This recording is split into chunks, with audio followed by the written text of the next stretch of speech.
अच्छे लोगों के साथ हमेशा बुरा क्यों होता है?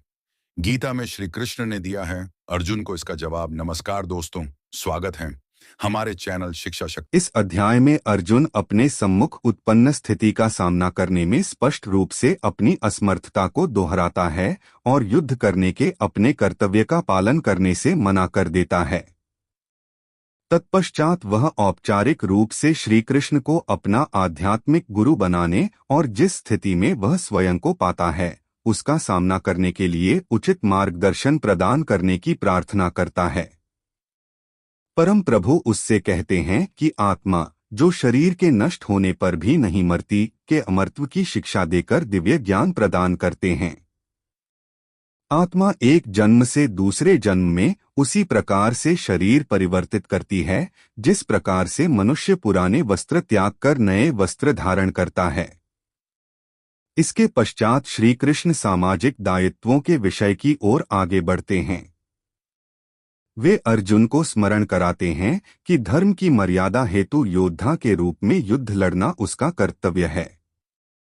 वे स्पष्ट करते हैं कि किसी के द्वारा अपने नैतिक कर्तव्यों का पालन करना एक पुण्य का कार्य है जो स्वर्ग जाने का द्वार खोलेगा, किंतु कर्तव्यों से विमुख होने से केवल तिरस्कार और अपयश प्राप्त होगा। लौकिक स्तर पर अर्जुन को प्रेरित करने के पश्चात श्री कृष्ण गहनता के साथ कर्मयोग के ज्ञान पर प्रकाश डालते हैं।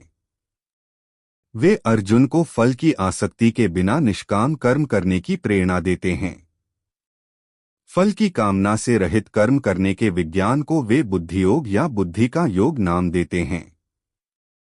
बुद्धि का प्रयोग मन को कर्मफल की लालसा करने से रोकने के लिए करना चाहिए। इस चेतना के साथ संपन्न किए गए कर्म बंधनयुक्त कर्मों से बंधन मुक्त कर्मों में परिवर्तित हो जाते हैं।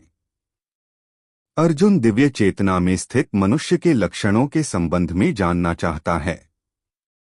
श्री कृष्ण उसे बताते हैं कि किस प्रकार से दिव्य चेतना में स्थित होकर मनुष्य आसक्ति, भय और क्रोध से मुक्त हो जाता है और सभी परिस्थितियों में उसकी इंद्रियां उसके वश में हो जाती हैं और उसका मन सदा के लिए भगवान की भक्ति में तल्लीन हो जाता है।